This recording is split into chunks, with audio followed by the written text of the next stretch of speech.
Hello everyone, welcome back to our YouTube channel MTG college. मैं हूं आपका biology teacher, मेरा नाम है शुभम गुप्ता और मैं लौट आया हूं एक नए चैप्टर के पीवाईक्यूज को लेकर के। तो जैसा आप सभी को पता है कि हमने जो पीवाईक्यूज की सीरीज चालू की थी उसमें ऑलरेडी हमने जो रेस्पिरेशन एंड सर्कुलेशन के चैप्टर्स या फिर आप कह सकते हो कंट्रोल एंड कोऑर्डिनेशन के चैप्टर्स जो कि ह्यूमन फिजियोलॉजी के हैं वो ऑलरेडी कंप्लीट कर लिए हैं।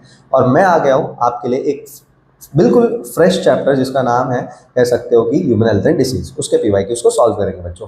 छोटा सा चैप्टर है, ज़्यादा क्वेश्चंस पिछले 5 साल में इसमें आए नहीं हैं, तो अभी वो क्वेश्चंस मैं यहाँ पे फटाफट से सॉल्व कर देता हूँ। सो फटाफट से आइए शुरू करते हैं। इसके पहले अगर आप नए हो इस चैनल पे तो आप मेक श्योर आप सब्सक्राइब कर लो, अपने फ्रेंड्स के साथ भी चैनल को शेयर कर देना ताकि वो भी सब्सक्राइब कर ले, उनके भी पीवाईक्यूज क्लियर हो जाए।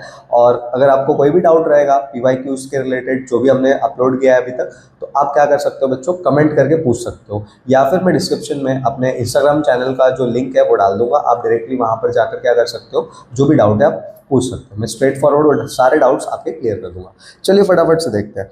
अब जैसा कि आप देख सकते हैं यहाँ पर आपको पूछ रहा है name the vector responsible for malaria या फिर फिलेरेसिस। ठीक है, अब यहाँ पर आपको ये पूछ रहा है कि मलेरिया या फिर फिलेरेसिस के लिए जो कॉजेटिव एजेंट है वो क्या होता है। अब जैसे कि हम बात करते हैं मलेरिया के बारे में बच्चों, सो मलेरिया जो होता है इसका जो पॉजिटिव एजेंट होता है वो होता है, कह सकते हो कि प्लाज्मोडियम। कौन होता है? प्लाज्मोडियम। सो आपको वन सेंटेंस में लिखना है the positive agent of malaria is Plasmodium. Filariasis की अगर हम बात करते हैं तो इसका होता है फिलेरियल वर्म। ठीक है, सो ये आपको लिखना है कि the positive agent of malaria is plasmodium and filariasis is filarial worm. So इस तरीके से आपको क्या हो जाएगा, 1 मार्क यहाँ से मिल जाएगा। ज़्यादा क्वेश्चंस नहीं आते हैं बच्चों, गिने चुने क्वेश्चंस आते हैं सेक्शन बी और सेक्शन सी के अंदर। ठीक है, फिर आपको यहाँ पे पूछता है सेक्शन सी का 3 मार्क का क्वेश्चन आएगा। यहाँ पे आपको पूछता है explain the unique features of acquired immunity. अब एक्वायर्ड इम्यूनिटी के यूनिक फीचर्स की अगर हम बात करते हैं, सो एक्वायर्ड इम्यूनिटी जो होता है सबसे पहले स्पेसिफिक होता है एक्शन में। कैसा होता है? Specific in action. दूसरा अगर हम बात करते हैं तो ये होता है, कह सकते हो कि डाइवर्स, मतलब हर एक टाइप के इम्यूनिटी के लिए अलग अलग, हर एक टाइप के इम्यूनिटी बोल रहा हूँ, हर एक टाइप के डिसऑर्डर्स के लिए अलग अलग होता है। इसके पास मेमोराइज करने की पावर होती है। मेमोराइज इन द सेंस याद रखने की पावर होती है कि कौन से एंटीजन कब आए थे, उसको कैसे मारा था, ये सारी चीज़ें वो याद रखता है। और एक और चीज़ कि इट कैन डिस्क्रिमिनेट,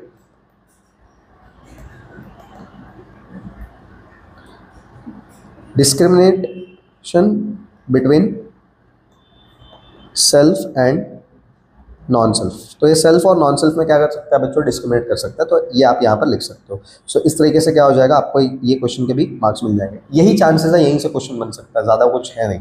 ठीक है, नेक्स्ट पूछता है explain the 3 main functions of free antibodies produced from the B lymphocyte. Basically बोल रहा है कि जो बी लिम्फोसाइट एंटीबॉडीज को प्रोड्यूस करते हैं वो एंटीबॉडी कैसे काम करता है बच्चों। सो काम करने का कुछ नहीं है, देखो वो 3 तरीके से, 3 अलग अलग तरीका है उसका काम करने का। अब अगर हम बात करते हैं कि कौन कौन से 3 अलग अलग तरीके हैं, तो सबसे पहला तरीका है न्यूट्रलाइजेशन।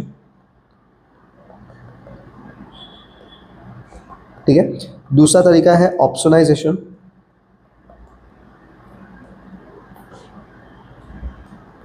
और तीसरा है फैगोसाइटोसिस।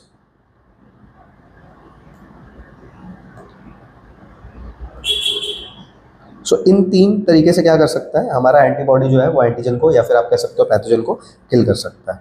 नेक्स्ट अगर हम बात करते हैं, यहाँ पर अगला पूछ रहा है आपको गिव दी कॉजेटिव एजेंट या फिर mode of transmission, sorry causative agent mode of transmission of typhoid.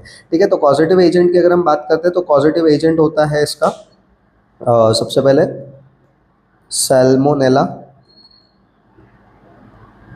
Typhi. ये इसका क्या होता है, पॉजिटिव एजेंट होता है। मोड ऑफ ट्रांसमिशन की अगर हम बात करते हैं तो मोड ऑफ ट्रांसमिशन होता है कंटामिनेटेड वाटर एंड फूड। ये क्या होता है, इसका मोड ऑफ ट्रांसमिशन होता है। सिम्टम्स की अगर हम बात करते हैं तो सिम्टम्स में आप लिख सकते हो बच्चों हेडेक, दूसरे कलर से लिखता हो आप कंफ्यूज नहीं होंगे। इसमें आप लिख सकते हो हेडेक, दूसरा आप लिख सकते हो स्टमक एक या फिर एब्डोमिनल पेन। ठीक है, अगला आप लिख सकते हो हाई फीवर। ठीक है, आप लिख सकते हो रेड रैशेस। ठीक है, सो ये सब क्या होते हैं इसके सिम्टम्स, क्या है ये बच्चों, ठीक है, तो ये सिम्टम्स हो गए, ये उसका कॉजेटिव एजेंट हो गया और ये उसका क्या हो गया, मोड ऑफ ट्रांसमिशन हो गया। ऐसे ही क्वेश्चंस आते हैं, ज़्यादा डिसीजंस नहीं होते हैं, बस आपको क्या करना है, याद रखना है। ये सारे चैप्टर्स बच्चों याद रखने वाले हैं। इसके बाद भी जो मैं कराने वाला हूँ आपको, that is enhancement of food production and biotechnology, वो भी चैप्टर बिल्कुल याद करने वाला रहेगा।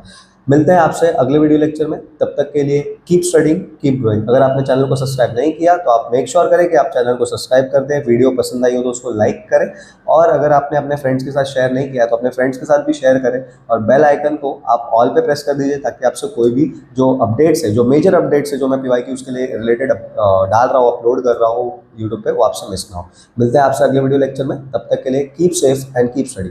बाय बाय बच्चों।